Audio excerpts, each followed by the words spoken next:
Madame, Monsieur, bonsoir. Pendant plus de 2 ans, 2 gendarmes de la BSR, messieurs Aimé Bill et Patrick Debatz, ont été à leur corps défendant l'objet d'une attention médiatique très forte. En effet, accusés par M. Erdekens d'avoir violé le secret professionnel dans le cadre de l'affaire X1, ils ont fait l'objet d'une instruction, une instruction qui a abouti en octobre 1999 à un non-lieu. Mais surtout, suite à une plainte contre inconnu et lors d'une longue enquête menée par le juge Pignolet, ils ont été suspectés de faux en écriture, donc de manipulation, dans le cadre de ce même dossier X1 sur lequel ils enquêtaient. Résultat, en janvier 2000, un autre non-lieu. Alors, entre les attaques venues de l'extérieur, les accusations internes à la gendarmerie, s'est glissée cette campagne médiatique qui a semé le doute, c'est le moins que l'on puisse dire, et sur les personnes et sur leur méthode de travail. Aujourd'hui, après que la justice, par 2 fois, ait estimé qu'il n'y avait pas matière à poursuite à leur égard, messieurs Bill et Debatz se parlent librement de ce long parcours, quelquefois douloureux, mais en tout cas toujours semé d'embûches, qui les a menés en passant par les dossiers de Neuchâteau, de la brigade financière au couloir du palais de justice de Bruxelles, pas toujours du même côté de la barrière, certes, mais toujours dans l'exercice de leurs fonctions. Dans l'exercice de leurs fonctions est un document de l'équipe Faits divers.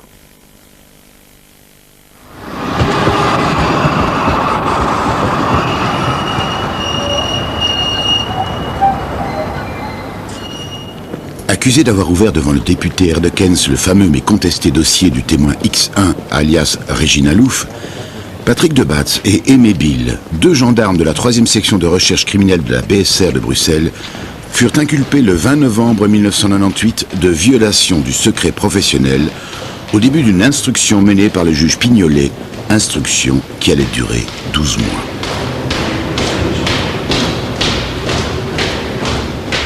Cette instruction trouvera son épilogue devant la Chambre du Conseil de Bruxelles. Le 28 octobre 1999, la décision tombe. Il n'y a pas lieu de poursuivre. Les relèves. Au prévu. C'est fini, c'est non-lieu. Non-lieu. Tout ça pour rien.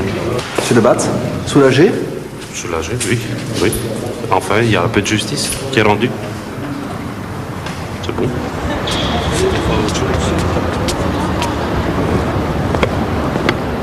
3 mois plus tard, le 20 janvier 2000, les mêmes gendarmes Bill et Debatz ont de nouveau rendez-vous à la Chambre du Conseil de Bruxelles avec leur avocat.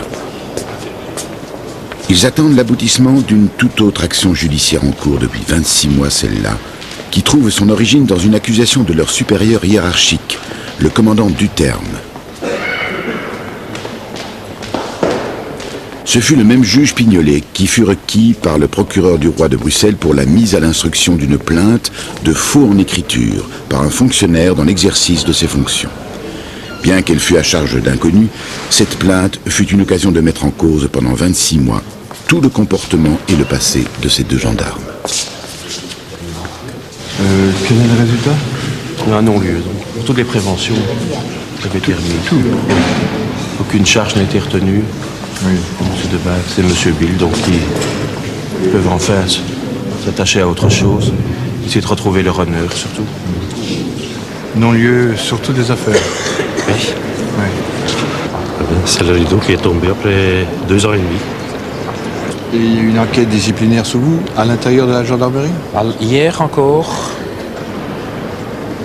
la gendarmerie n'avait aucun élément permettant d'ouvrir une enquête quelconque disciplinaire à notre charge.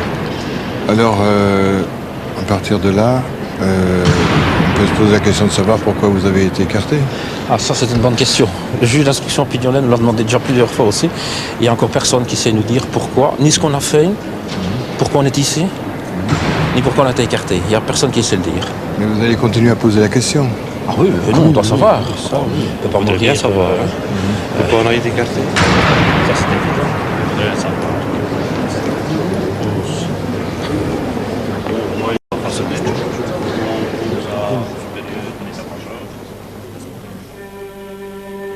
Août 1996.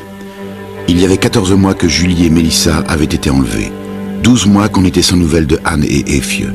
3 mois que Sabine avait disparu avec son vélo.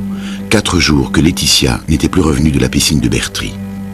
Le 13 août, un certain Marc Dutroux était arrêté. Sabine et Laetitia ont été sauvées.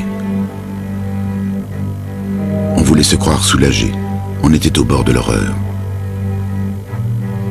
Dans la propriété de Marc Dutroux à Sarre-la-Buissière, 4 jours plus tard, on déterrait les corps de Julie et Mélissa. 10 jours plus tard, à côté du chalet de Weinstein, ce sont les corps de Anne et Effieux que l'on retrouvait. Jamais la Belgique n'avait connu un tel climat, en apprenant des choses terribles concernant les enfants, et dont personne n'avait jamais osé parler. Peu après, arrivèrent à Neufchâteau des appels téléphoniques de personnes adultes, racontant des histoires antérieures qui pouvaient laisser supposer que les suspects désignés par les événements étaient également les auteurs d'autres faits épouvantables. Alors s'ouvrirent les dossiers des témoins X de Neufchâteau, dont plusieurs équipes de gendarmes de la BSR de Bruxelles furent amenées à s'occuper. Parmi ceux-ci, Aimé Bill et Patrick de Batz de la section financière.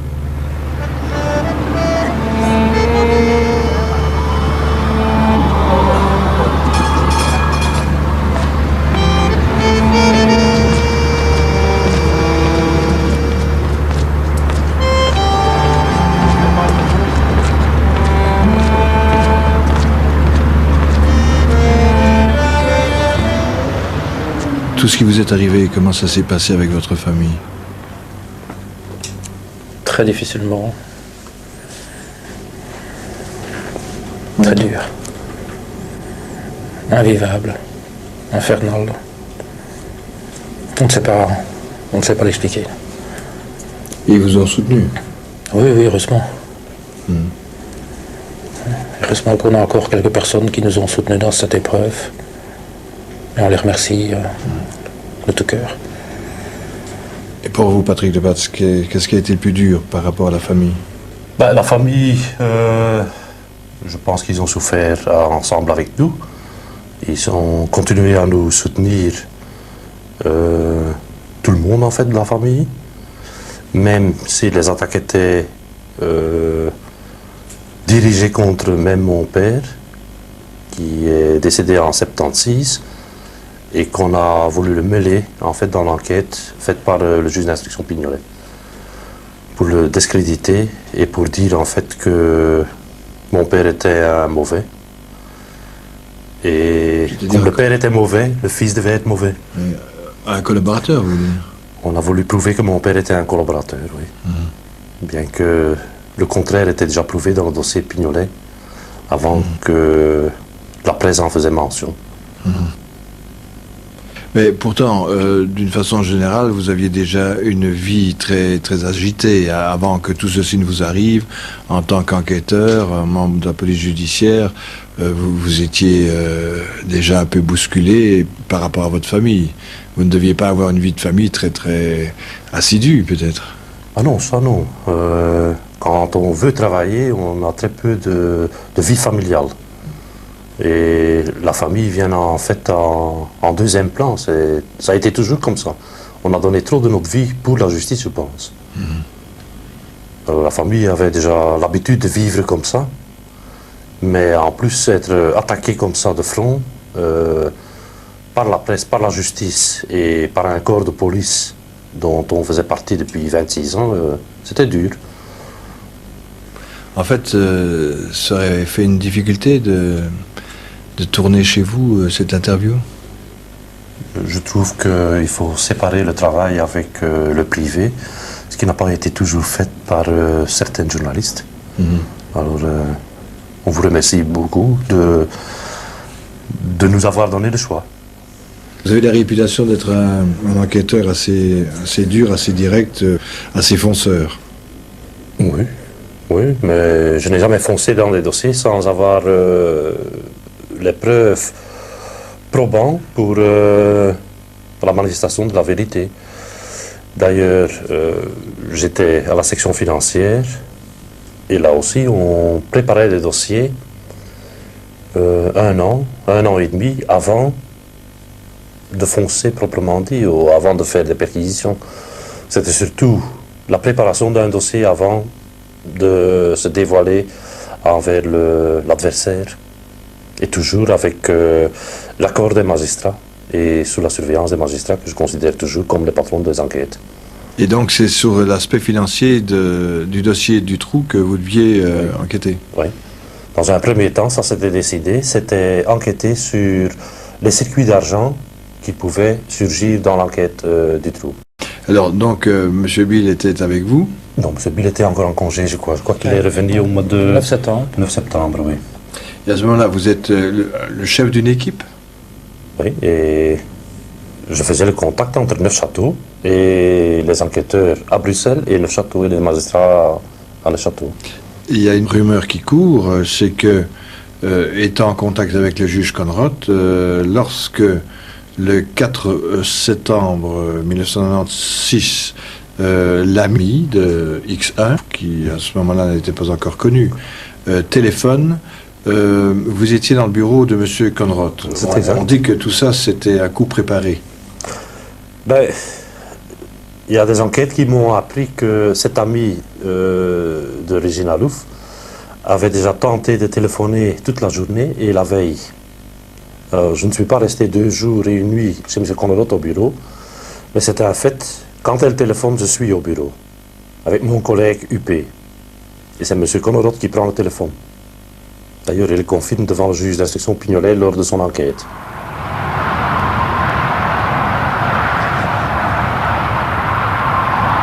En août 1996, en voyant toutes ces images à la télévision, je me suis dit, j'aurais dû parler beaucoup plus tôt, continuer à témoigner beaucoup plus tôt. Alors peut-être qu'on n'en serait pas arrivé là, que ce genre de catastrophe ne se serait pas produite une fois encore.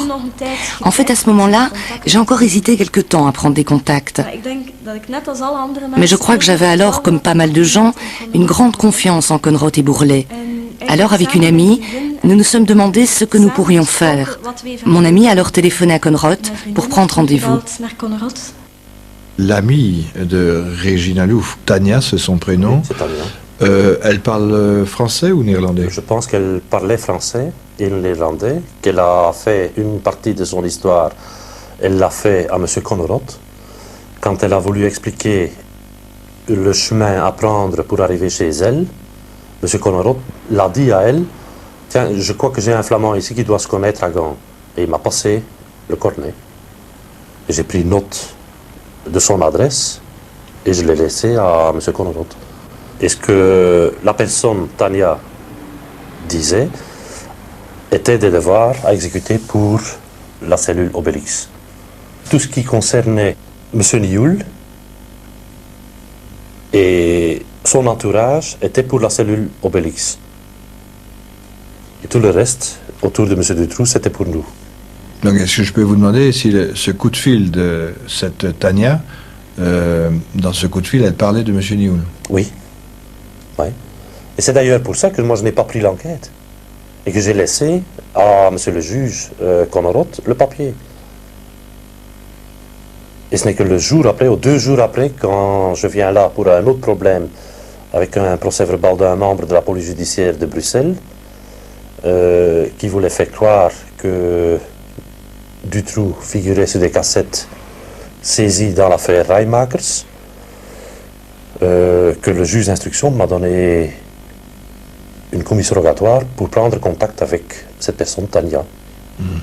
Et quand j'ai refusé en disant ce n'est pas à nous de le faire, le juge d'instruction a dit vous travaillez maintenant sur mandat de moi. Et c'est moi qui décide qui fait l'enquête et qui fait quoi dans l'enquête.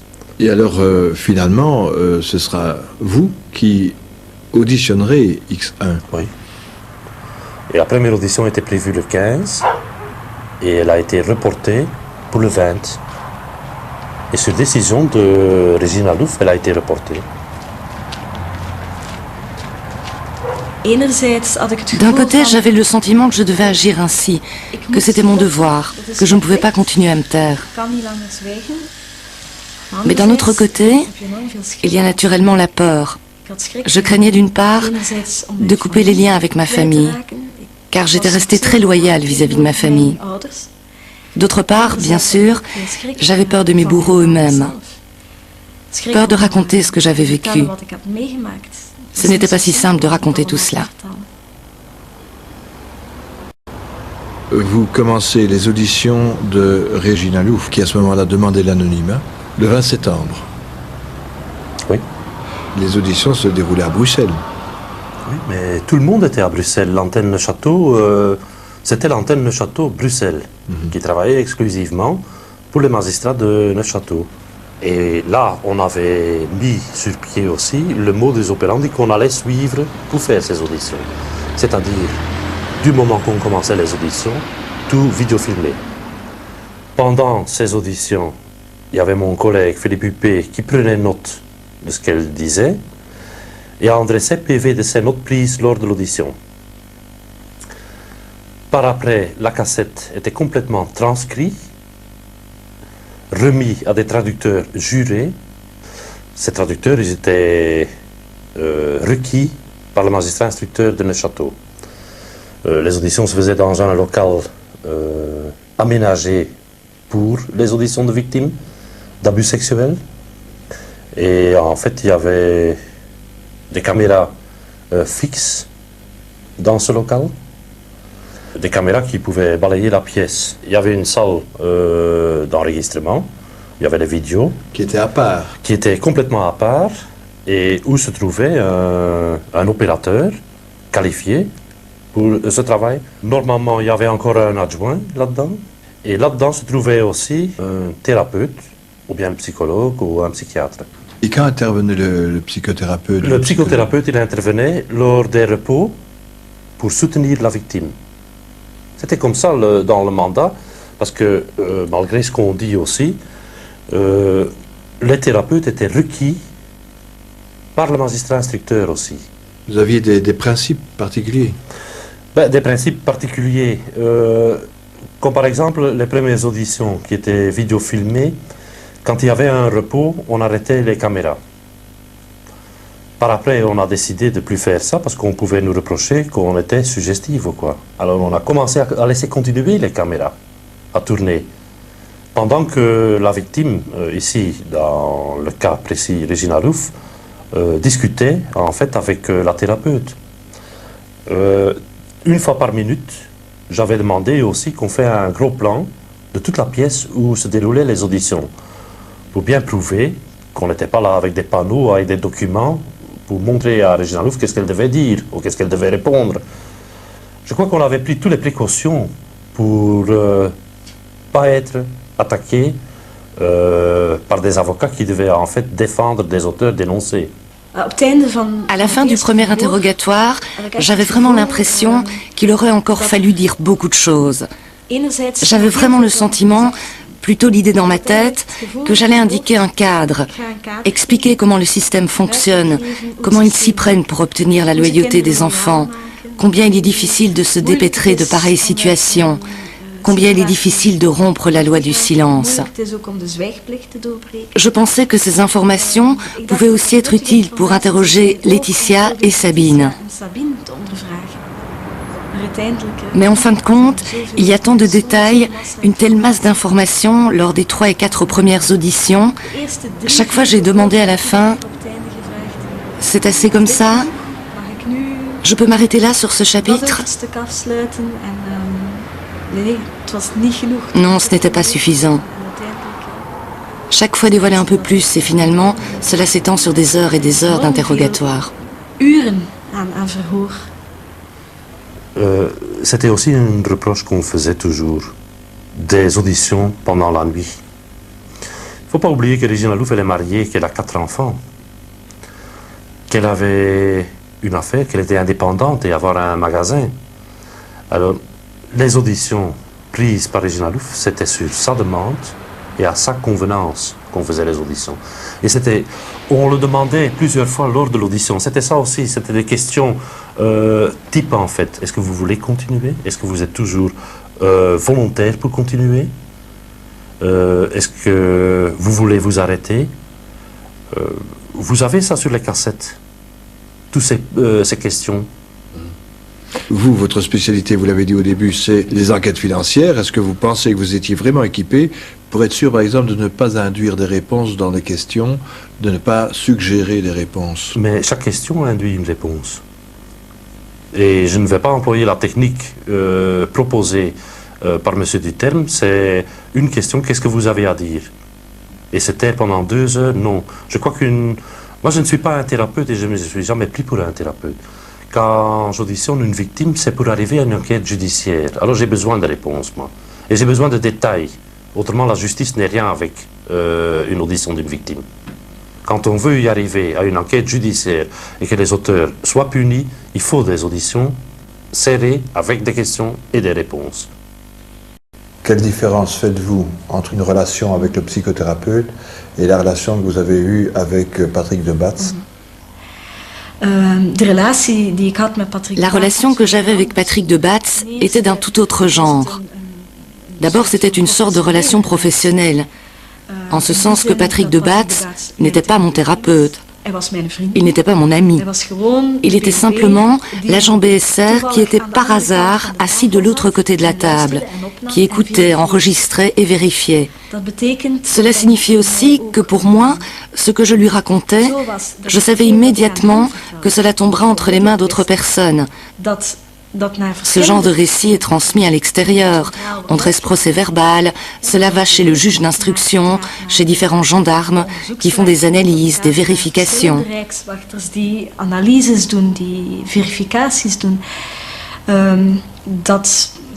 Cela ne crée pas d'emblée un lien de confiance.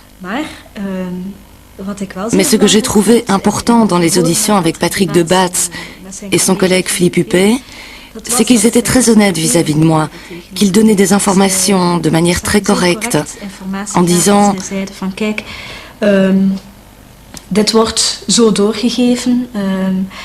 regardez, cela va être transmis de telle façon. Cela me donnait le sentiment qu'ils travaillaient correctement et qu'en tout cas, ils prenaient mes informations assez au sérieux pour faire des recoupements. Disons que cela m'a encouragé à livrer plus de détails. Et je pense qu'il faut rajouter quelque chose dans les auditions, dans la technique d'audition. Dès le départ, dans la méthodologie qu'on avait développée, on était scindé en deux, c'est-à-dire une équipe qui fait les auditions, qui ne prend pas connaissance des faits, mais qui s'occupe uniquement d'auditionner la victime. Et puis il y avait une deuxième équipe qui faisait la vérification, qui faisait la relecture des auditions et qui faisait les vérifications sur le terrain. Et ça, c'était l'équipe de M. Hoskins. Et vous aviez un feedback de cela? Pas nécessairement. De temps en temps, on me faisait des fiches de travail. Veuillez reposer telle question ou telle question, plus détaillée telle question, parce qu'on n'arrive pas à faire les vérifications nécessaires. Est-ce que vous aviez conscience, vous, en tant qu'enquêteur, que de temps en temps, venaient dans l'autre salle des magistrats ou même des membres de la gendarmerie? Oui, je le savais. On a eu M. le procureur Bourlet à quelques reprises. On a eu les magistrats fédéraux et on a eu des officiers de gendarmerie qui ont suivi. Et des autres membres de la BSR et de la police judiciaire qui sont venus suivre. Tous ceux qui assistaient à ces auditions n'ont jamais fait de remarques particulières? Jamais de la vie. Jamais. Je sais par exemple que les magistrats fédéraux et M. Bourlet ont averti le parquet général pour dire que le travail était très bien fait. Et je crois même que M. Bourlet a confirmé ça par écrit à son procureur général. Madame Tilly. Madame Tilly. Est-ce que vous n'aviez pas annoncé aussi que vous alliez faire des perquisitions fin décembre 96 déjà? Oui. Oui, ça c'était surtout M. Bourlet qui voulait au plus vite une intervention et dont on s'est opposé parce qu'on n'y était pas prêt. Vous étiez opposé? Oui, dans une réunion, à l'antenne de Neuchâteau, en présence de Duterme et son adjoint et plusieurs autres personnes. Et moi j'ai dit, on n'est pas prêt, on ne peut pas aller avec des déclarations d'une victime devant un tribunal, sans que toutes les vérifications et le moindre détail est vérifié. Et pour vous, ça allait prendre combien de temps, ces vérifications? Moi je dis que c'est une affaire de longue haleine, avec les victimes. Et pour faire les vérifications et recouper tout, peut-être 2 ans d'audition et de vérification. Là où on nous a laissé travailler 3 mois. Donc vous étiez en train d'auditionner X1, mais pendant ce temps-là, on vous demande aussi de faire des devoirs qui n'ont rien à voir avec ces auditions. Vous êtes chargé de faire donc une perquisition dans le cadre de ce qu'on dira plus tard être le dossier d'Irou. Est-ce que vous aviez conscience à ce moment-là que vous marchiez dans ce dossier-là? Non, pas du tout. Pas du tout. Le 15 novembre, moi, je suis sur l'autoroute entre Gand et Bruxelles et je suis appelé par Madame Gruet, juge d'instruction à Bruxelles, qui dit qu'elle doit faire 2 perquisitions d'urgence avant 9 h. Je crois qu'il est 5 h moins le quart quand elle me téléphone. Le 15 novembre, c'est un jour férié pour la gendarmerie et j'ai dit, moi je suis le premier jour en congé depuis plusieurs semaines. Moi je ne sais pas venir, je suis même pas au bureau, quoi, c'est férié. Elle dit, mais moi je suis empêté, moi je dois faire ces perquisitions et je n'ai pas de gens pour faire ces perquisitions. Je dis, vous téléphonez à mon patron, le colonel Brabant, et vous demandez l'autorisation. Peu de temps après, elle m'a ressonné qu'elle avait l'accord de M. Brabant, et moi je suis retourné à Bruxelles. Et c'est comme ça qu'on s'est retrouvés dans un dossier de la police judiciaire. Nous, on n'en voulait pas. Ça, c'est évident. Donc, lorsque nous procédons la nuit aux auditions des 2 personnes chez qui les perquisitions ont été effectuées, ces personnes prononcent, sans porter la moindre accusation, prononcent le nom de M. Desrupont. Et ça devient l'affaire Desrupont. La question qu'on peut se poser, sachant que c'est dans une affaire mœurs, parce que je suppose quand même que Mme Gruet lui a fait part du dossier, pourquoi M. Brabant n'a pas rappelé les gens de sa section mœurs de la BSR? Et pourquoi il a ordonné de la donner à des membres qui travaillaient et qui avaient assez de travail pour Neuchâteau à ce moment-là? Il n'y avait pas de lien entre cette enquête et les dossiers de Neuchâteau. On a compris que probablement on jouait là dans un jeu très dangereux. Les auditions de X1 se poursuivent à un rythme intensif. Les récits sont terribles. Elle parle de son souteneur, un certain Tony, qu'il a loué à des violeurs pédophiles. Elle désigne des photos de personnes gravitant dans l'entourage de Michel Nioul. Elle parle même de Dutroux. Elle parle aussi de viols sadiques qui se terminaient par le meurtre d'enfants. Les visages qu'elle identifie sur les photos sont des visages d'enfants disparus ou d'adolescentes tuées dont le corps a été retrouvé, une à Gand, une autre à Anvers, une autre à Bruxelles. En novembre 1996, elle parlera du meurtre sauvage d'une jeune fille auquel elle aurait été forcée d'assister. Dans son récit, ces choses horribles sont entrecoupées de descriptions de l'intérieur d'un bâtiment qui pourrait être celui d'une ancienne champignonnière désaffectée, où l'on retrouva au soir du 13 février 1984 le corps atrocement brûlé de la jeune Christine Vannès. Et sa description des lieux étonne d'ailleurs les enquêteurs parce qu'elle est assez incohérente. Elle parle de porte une porte qui s'ouvre avec un escalier qui descend alors qu'il devrait monter. Elle parle de marches qui montent puis qui descendent. Enfin, ça semble assez incohérent. Elle ne décrit pas du tout une maison classique. Et les enquêteurs sont assez perplexes devant sa description des lieux. Et puis, à la fin du mois de décembre, ils vont soumettre toutes les parties descriptives qu'elle a données, donc à l'exclusion des faits eux-mêmes, à quelqu'un qui a habité dans les lieux pendant toute son enfance et toute son adolescence. C'est le fils de l'ancien exploitant de la champignonnière. Le meurtre a eu lieu en 1984 et en 1989, on a démoli la champignonnière. Moi, j'ai été confronté simplement avec le texte d'Original Louf donnant la description des lieux. Et j'ai constaté quand même que tout ce qu'elle disait, il y avait quand même une grande partie de vérité là-dedans. Je peux vous dire une chose, pour moi et pour ma famille, Original Louf est un jour rentré dans ce bâtiment, minimum une fois. La porte d'entrée, par où il est rentré, donc la voiture probablement se trouvait ici, devant la cour, ici. Et il y a un petit seuil pour de suite descendre une marche complète. Donc derrière la porte, il y a une marche qui descend. Ah oui, absolument. Et c'est là qu'elle trébuche, parce qu'elle a les yeux bandés, elle ne s'attend pas à une marche pour monter et directement une marche pour descendre. Elle signalait des différences de niveau entre des planchers. Oui, absolument. Quand on voit la façade arrière qui donne sur la cour, c'était 2 maisons. Et en somme, il y a des marches qui montent de la salle de bain vers la chambre de mes parents. Et en somme, l'escalier derrière, ici, l'escalier intérieur, on monte à un niveau, le premier niveau avec des petites marches jusque-là. Et quand on montait la deuxième volée, on montait vers le niveau des parents et ma soeur. Les portes, on avait des portes très spéciales, fait main, très anciennes portes avec des moulures dedans, qu'elle a dessinées. On avait des clinches très spéciales. Bon, tout ça, elle le savait. Alors elle décrit un évier aussi? Oui, mais je crois qu'elle décrit un évier qui est un évier qui n'est pas l'évier de la cuisine. Mon père et mon frère avaient une charcuterie parce qu'ils faisaient du pâté, et c'était plutôt un évier commercial pour nettoyer tout. Alors elle avait vu des crochets aussi?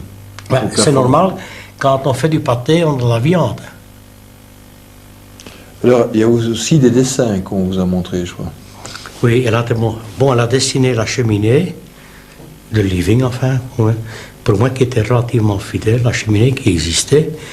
Elle a aussi dessiné des rosaces. Ben oui, une rosace, c'est une rosace, pour moi. C'était environ les rosaces qui existaient chez nous pour peindre les lustres. Mais je dis, ce qu'elle a dit correspond en gros cas avec la championnière, surtout que j'ai montré la description à un frère à moi, mes frères ont dit, bah, écoute, cette fille était là, hein. C'est pas possible autrement. Hein. En fait, ma mémoire fonctionne d'après mon instinct de survie. C'est-à-dire que, disons, quand j'avais le sentiment que je devais savoir très précisément ce que mes bourreaux attendaient de moi, alors je me concentrais surtout sur les bourreaux. Alors je lisais sur leur visage, je regardais quel genre d'émotions ils trahissaient, afin d'éviter la punition. Il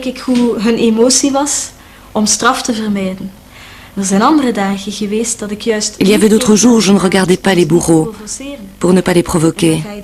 Alors j'enregistrais l'environnement, tapis, tableaux, c'était une façon de trouver une échappatoire. De ne pas penser à ce qui allait venir, à ce qui allait m'arriver. C'est cela ma mémoire. C'est ça en fait que j'ai raconté à la BSR de Bruxelles. Et vous, Aimé Bill, vous assistiez à ces auditions? Non, jamais. Et quel était votre rôle alors? Moi, je me suis occupé dès le mois de décembre du dossier de la Champédonnière. Donc j'ai repris donc, tout le dossier à zéro. Et en l'espace de 7 mois de temps, avec l'équipe, nous avons rédigé presque 700 PV, dont 250, 300 auditions. Le tout en exécutant environ 250 apostilles du juge d'instruction Van Espern, pour lesquels nous n'avons jamais eu la moindre remarque. Et donc nous avons repris le dossier de la Champédonnière à zéro. Qui fait le lien avec le dossier de la Champédonnière? Eh bien, les auditions donc, de Regina Louf sont remises au magistrat national, mais à la fin... À ce moment-là, elle ne parlait pas de Champédonnière ni de Christine Vanès. Non, elle parlait d'une fille, Chrissy, qui était brûlée dans une grande cave à Bruxelles, dans les environs de Bruxelles. Quand Regina nous en parle la première fois, on avise les magistrats fédéraux.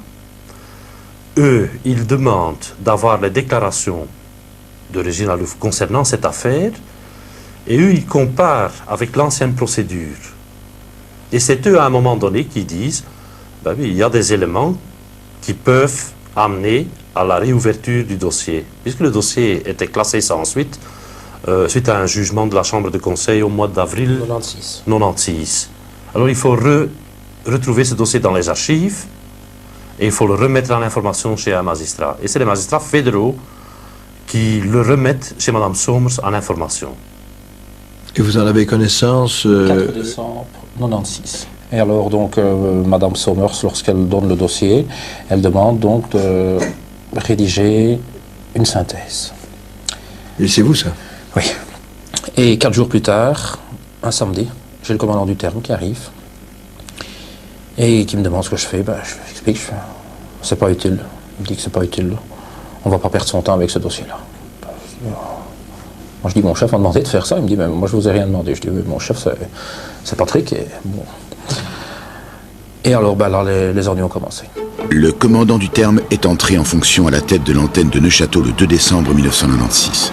6 mois plus tard, dans une note interne, il formulera un certain nombre de griefs à propos de l'adjudant de Batz, disant notamment que celui-ci supporte mal de travailler sous ses ordres et refuse de prendre en compte les critiques de son commandant quant aux méthodes employées dans les auditions de X1. Dans une note écrite le 3 juin 1997, il déclare être confronté à un enquêteur manipulateur et dangereusement partial et annonce: sur base de mes constatations confortées par d'autres enquêteurs, j'ai sollicité une équipe pour relire et analyser les auditions de la victime entendue par l'adjudant de Batz, pour rechercher en toute objectivité les éléments concordants, en discernant d'éventuelles suggestions, inductions, affabulations. C'est ainsi que d'autres gendarmes, désignés par le commandant du terme, vont commencer ce que l'on a appelé la relecture des auditions de X1. Le 22 juin 1997, le juge Van Espen, en charge du dossier de la Champignonnière depuis 6 mois, écrit lui aussi un courrier à la hiérarchie de la gendarmerie avec copie au procureur du roi et au procureur général, où il dit en termes vagues et sans citer aucun nom qu'ayant constaté une pollution de son instruction, il désire ne plus travailler avec la gendarmerie. Ce courrier arrive à la BSR au moment où le premier rapport de relecture désastreux pour l'enquête de l'équipe de Batz est quasiment terminé. Et cette relecture de l'enquête va aboutir à un résultat catastrophique. La relecture démontre point par point que toute l'enquête est manipulée, que tout ce qui est dit correctement par Régine Alouf a été soufflé par les enquêteurs, ou ce qu'elle dit de correct, en fait, on détermine tout à coup que ce n'est pas correct, en transformant un peu la réalité. Enfin bref, cette relecture montre que l'enquête est une véritable catastrophe, donc ce qui va effectivement dans le sens de la dénonciation du terme, puis dans le sens des critiques de Van Espen. Alors, la mise à l'écart de l'équipe de Batz, elle va se faire sur base de ces courriers, puis sur base de quelque chose qui va arriver 2 semaines plus tard, c'est le fameux premier rapport de relecture. Et sur base de ces 3 documents, le procureur de Gand va lui aussi décider d'écarter l'équipe de Batz, parce qu'il se dit qu'est-ce que c'est que ça, ils ont vraiment mal travaillé. Un courrier, le courrier du terme, plus le courrier de Van Espen, plus le rapport de relecture, ça fait tout à coup quelque chose qui arrive conjointement pour démolir Patrick de Batz, et on le met à l'écart. Ce n'est que le 10 juillet 1997 que, sur base du premier rapport de relecture, le juge Langlois décidera de faire relire tous les autres dossiers des témoins X.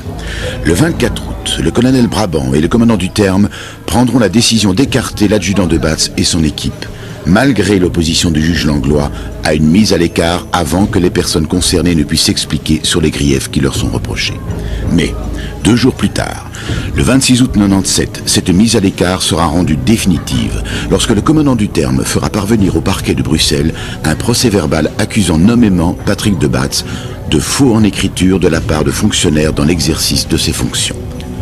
Le procureur du roi, Benoît de Gemep, transformera cette dénonciation en plainte contre inconnu qui sera mise à l'instruction chez le juge Pignolet.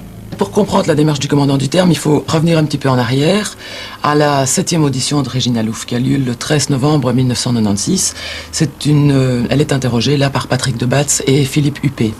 Alors au cours de cette audition, Régine Alouf va parler d'un viol suivi d'un assassinat d'une jeune fille, une certaine Chrissy, auquel elle a elle-même assisté dans une cave. Et tout au long de cet interrogatoire, Régine Alouf va d'ailleurs décrire les lieux où ça s'est produit.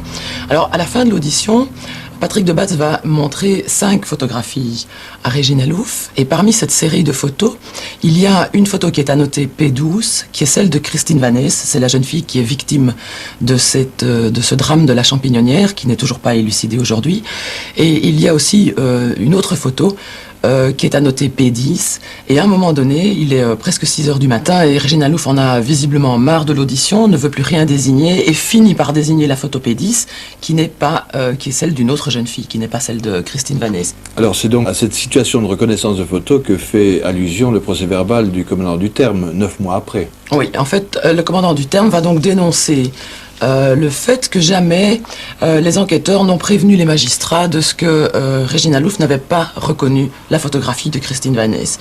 Et le commandant du terme va faire un procès-verbal de plainte contre l'adjudant de Batz, alors que le fait que le témoin n'a pas désigné la bonne photographie est signalé dès le 6 décembre par un procès-verbal rédigé par le 2e interrogateur, Philippe Huppé, et qui est transmis dans le dossier du juge Langlois en temps et en heure utile, et qui expose très bien que Regina Louf n'a pas désigné la bonne photographie au moment où on lui demandait d'identifier celle de Christine Vannès.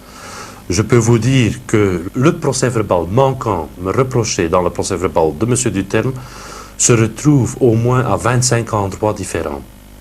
Et l'endroit le plus facile, c'était la tête. C'était demander à moi ou à M. Huppé, est-ce que ce PV est fait? La suite du PV, de l'audition, de la reconnaissance de photos. Alors ça c'était le plus loyal, le demander. S'il ne pouvait pas converser avec moi comme il prétend, il pouvait le demander à quelqu'un d'autre, à Philippe Huppé. Il allait se faire un plaisir pour lui dire, oui, le PV est fait le 6 décembre.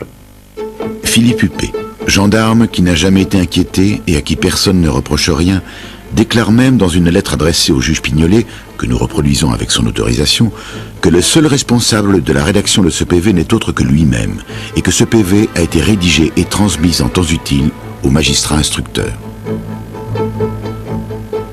Nous avons rencontré le commandant Duterme, mais celui-ci n'a pas souhaité être interviewé devant la caméra de faits divers.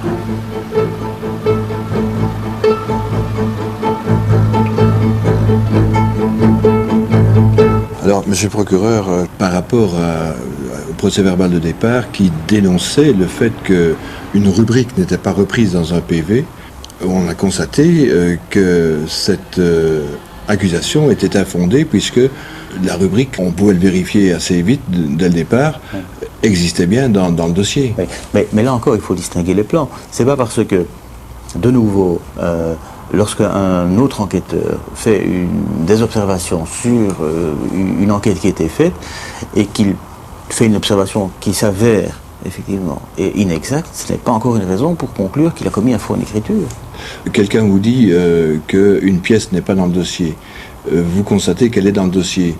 Est-ce qu'il n'y a pas une expression là d'un faux ou d'une tentative d'induire en erreur un magistrat? Oui, mais encore une fois, je dis c'est pas parce que c'est inexact que la situation est nécessairement constitutive d'une infraction pénale.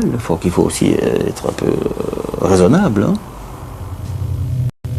Dans leur rapport, les relecteurs prétendent que Regina Louf confond systématiquement la victime de la champignonnière avec une autre jeune fille. Alors que dans la 11e audition, Regina Louf a bien reconnu le visage de Christine Vannès. Mais pour appuyer leur raisonnement, les relecteurs modifient la transcription du texte original d'un procès-verbal d'audition.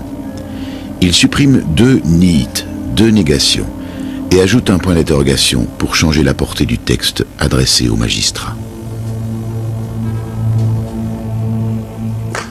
Je crois que les relecteurs n'ont pas bien vu les cassettes d'audition, ni les magistrats instructeurs qui avaient la possibilité de le regarder.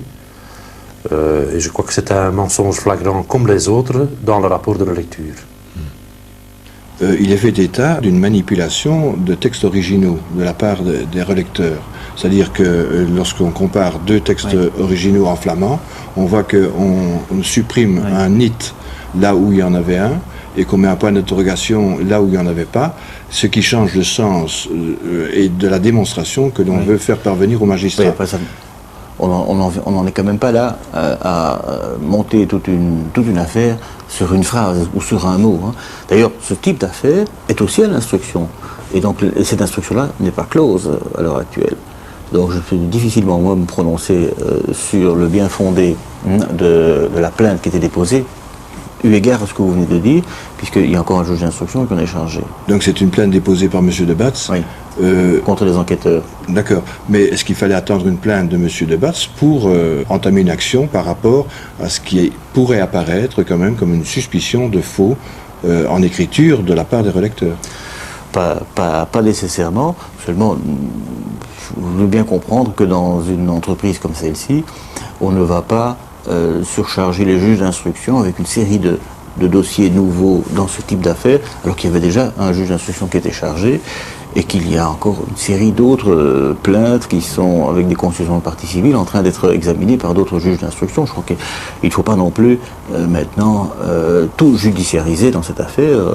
On l'a fait pour justement essayer d'avoir un regard plus objectif, plus impartial confiant l'affaire à un juge d'instruction, mais nous n'allons pas mettre toutes les affaires qui nous sont soumises de cette nature chez le juge d'instruction. Non, ça c'est...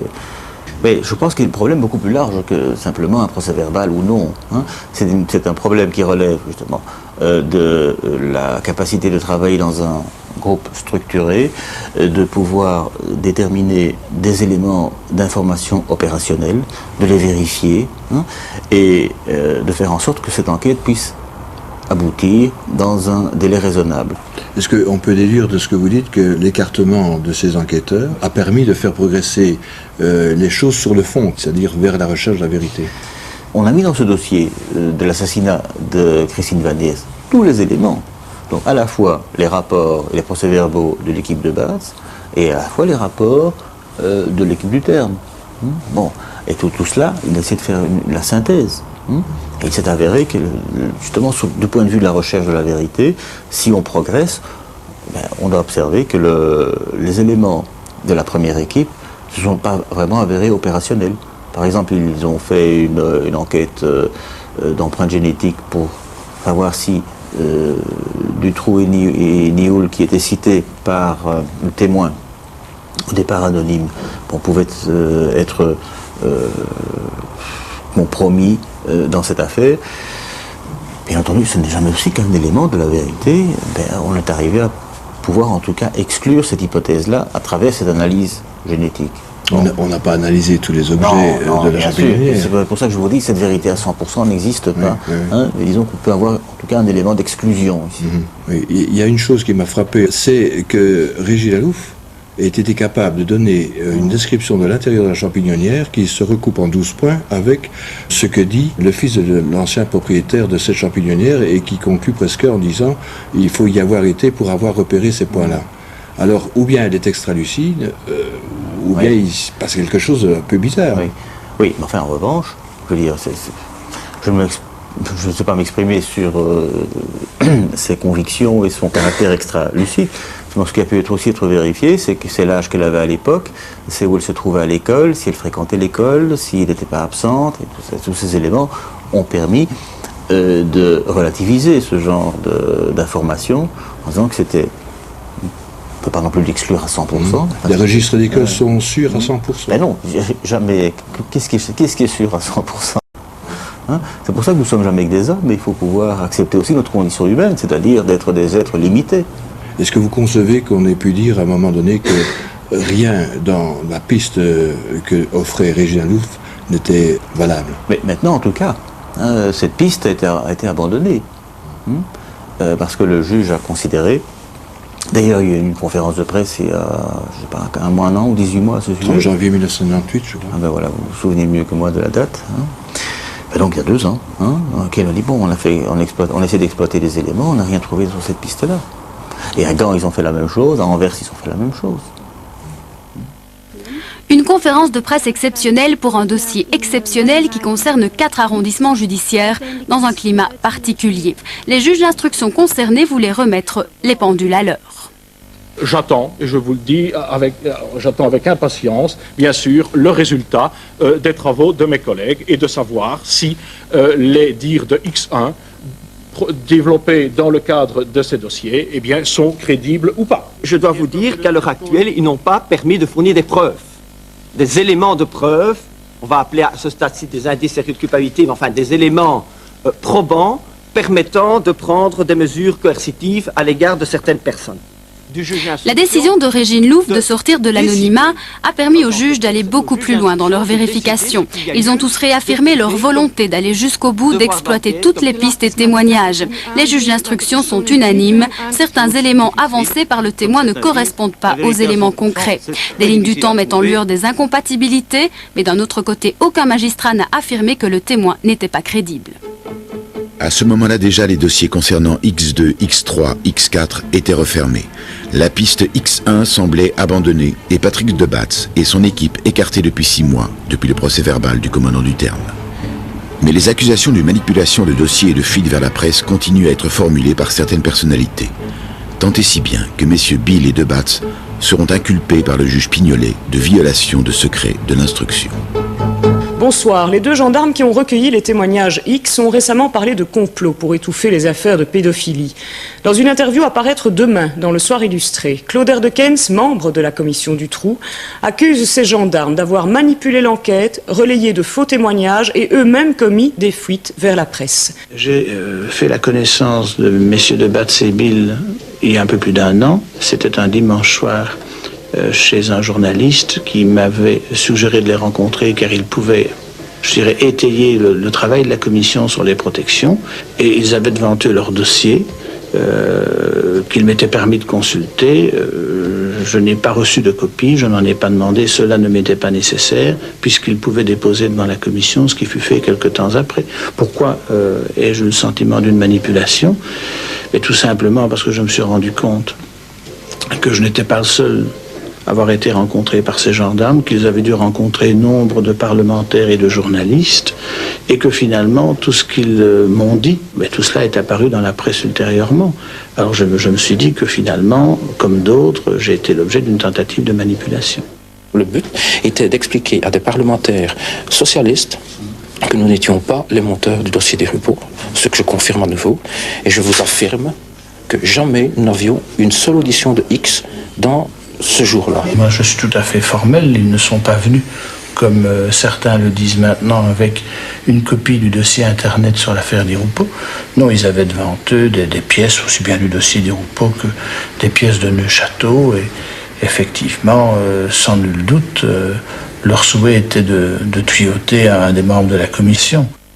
Aujourd'hui, Claude Erdekens, contacté par nous, n'a pas souhaité être interviewé devant nos caméras. Un certain dimanche, il y a eu une réunion en mes bureaux avec les deux gendarmes, Bill et de Batz, et deux commissaires socialistes, parce que Bill et Batz avaient envie d'expliquer que l'affaire des Rupeau, c'était pas eux. Et moi, j'avais le projet aussi de faire une émission controverse là-dessus.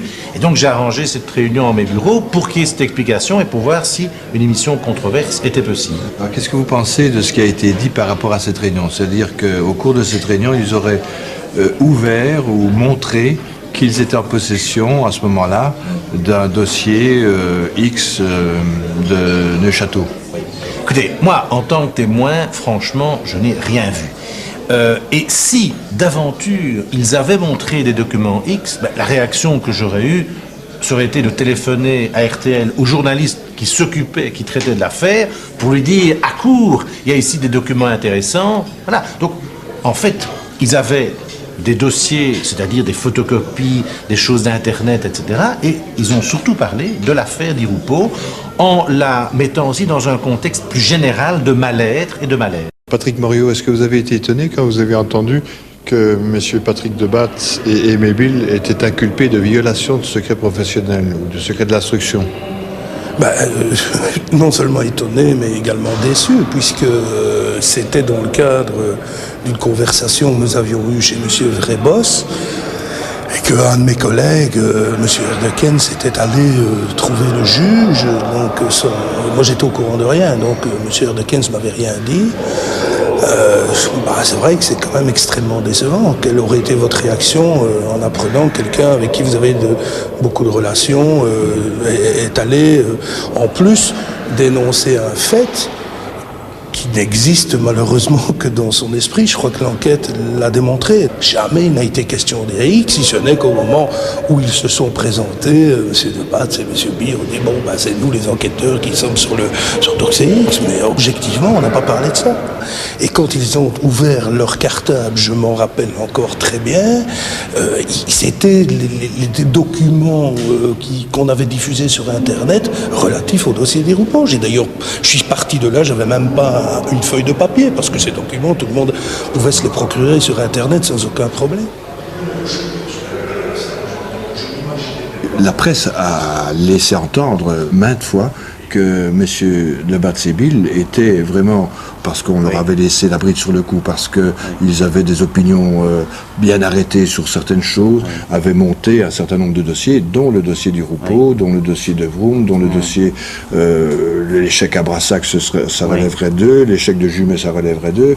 Donc, à ce niveau-là, est-ce que Non, moi je n'ai pas souvenance qu'ils ont travaillé dans le dossier en cause de M. Di Rupo. Donc, de ce côté-là, ce sont des rumeurs qui ont circulé dans la presse. Il y a beaucoup de rumeurs, justement. C'était une époque où les rumeurs étaient très vendables. Hein. Oui. Et donc, on a pu, comme ça, causer beaucoup de tort à beaucoup de monde. Hein.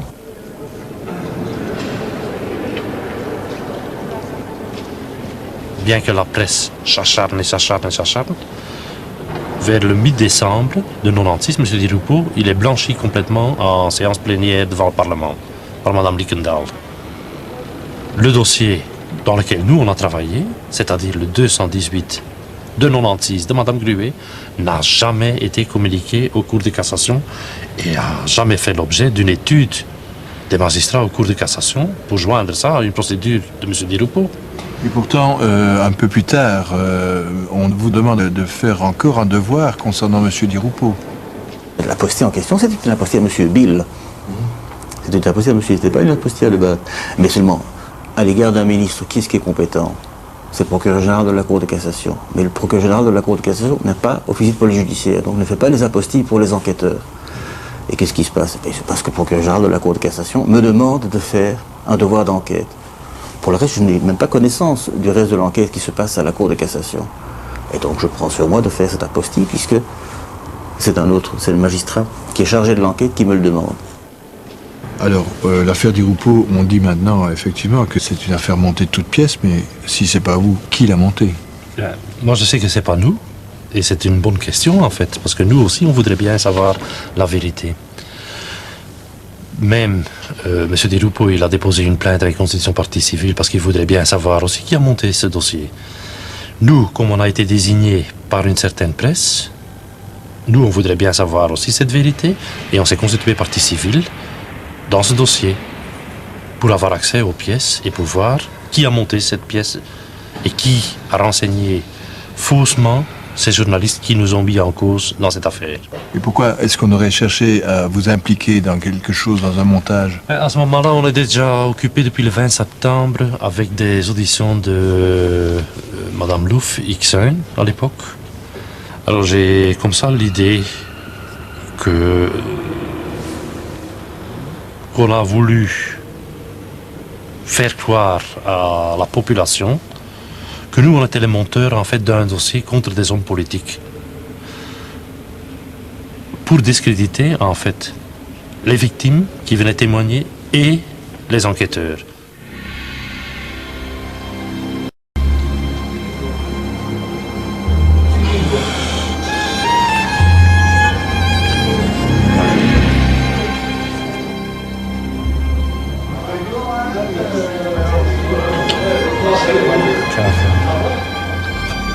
Il a été dit aussi, mais dans une grande partie de la presse, que Regina Louf était folle. Il y a eu une expertise psychiatrique. Est-ce que vous pouvez nous en donner des éléments? Effectivement, oui. Il y a une expertise psychiatrique qui a été faite par un collège d'experts de la KUL, qui sont considérés, à ma connaissance, comme parmi les plus grands spécialistes dans ce domaine en Belgique. Contrairement à ce qu'on a affirmé, ces experts n'ont pas du tout dit que Regina Louf était folle. Ils disent le contraire. Ils disent qu'elle n'est ni folle ni mythomane. Ils demandent qu'on prenne son témoignage très au sérieux. Et ils précisent que s'il doit être pris en compte, il ne peut pas être considéré à lui seul comme une preuve judiciaire. Ce qui me semble tout à fait logique. Un témoignage, et surtout un témoignage d'une victime qui a vécu des faits pareils, doit, pour obtenir la condamnation de quelqu'un qui bénéficie de la présomption d'innocence, être certainement corroboré par d'autres faits. Le fait qu'elle accepte de parler publiquement, de donner son nom, permettait d'effectuer une série de devoirs enquête qui jusque-là ne pouvaient pas être effectués, comme par exemple aller interroger ses parents, celui qu'elle a désigné comme étant son souteneur, le fameux Tony. Tout ça a été fait. On sait que ça a abouti à certains résultats, puisque suite à une confrontation qui a eu lieu avec ce souteneur, le dénommé Tony,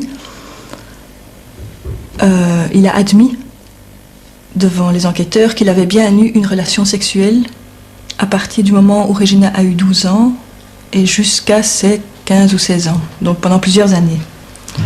À l'époque, lui avait environ la quarantaine. Donc ça, il l'a reconnu. Il a reconnu également qu'il venait régulièrement la chercher à son domicile, qu'il avait même les clés de la maison, que ses parents étaient au courant, et qu'il pouvait l'emmener où et quand il le voulait.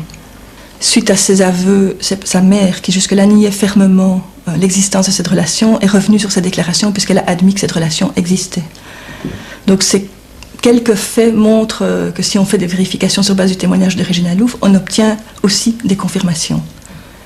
Il est évidemment frappant en plus de se rendre compte que c'est le jour où Tony a fait ses aveux que le parquet de Gand a décidé de fermer son dossier, le jour de l'évasion de Marc Dutroux, même si ça n'a rien à voir.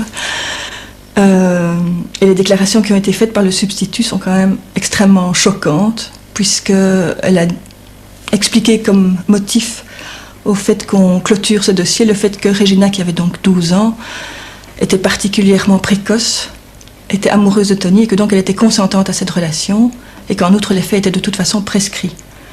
Alors je conteste fermement toute cette déclaration. D'abord, tout le monde sait qu'en droit, une relation sexuelle avec une mineure de moins de 14 ans est considérée comme un crime. Aucun consentement n'est possible dans une telle relation.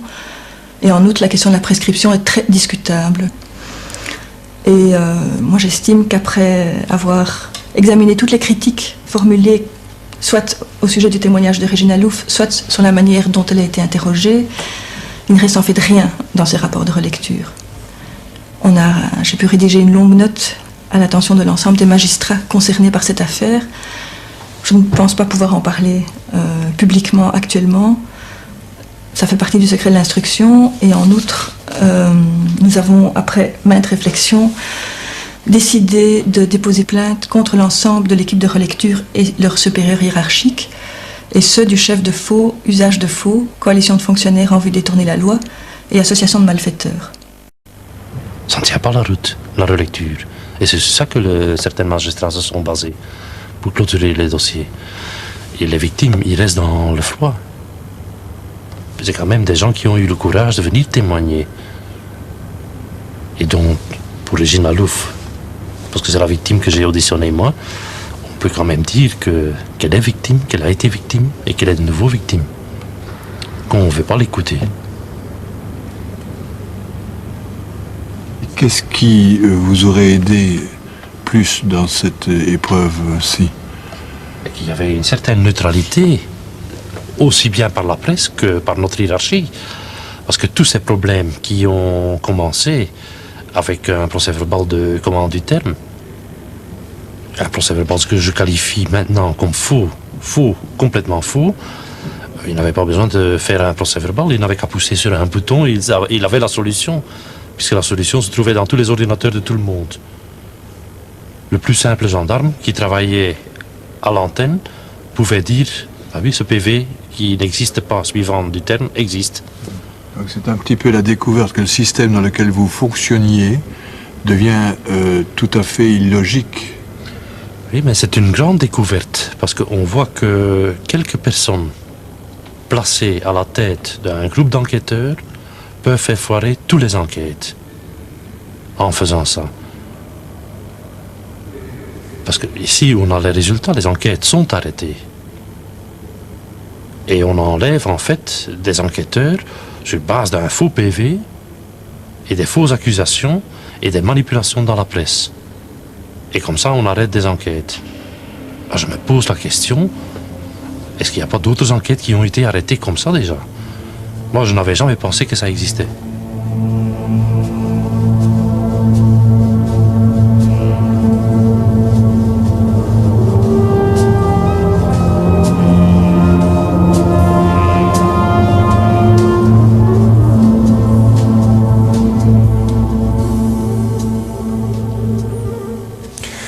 Voilà, précisons encore, pour être tout à fait clair, que contrairement à ce qui a pu être écrit ou dit de ci de là, messieurs Bill et de Batz ne font l'objet d'aucune enquête disciplinaire à l'intérieur de la gendarmerie. Une gendarmerie qui, vous l'aurez compris, n'a pas souhaité s'exprimer sur ce sujet, malgré les contacts que nous avons eus avec sa porte-parole, Madame Kleinput. Le mois prochain, à l'occasion d'une histoire qui s'est récemment passée à l'hôpital de la Citadelle à Liège, nous aborderons une question qui soulève un grand débat aujourd'hui en Belgique, un débat scientifique, éthique et politique, l'euthanasie. Excellente fin de soirée, à très bientôt.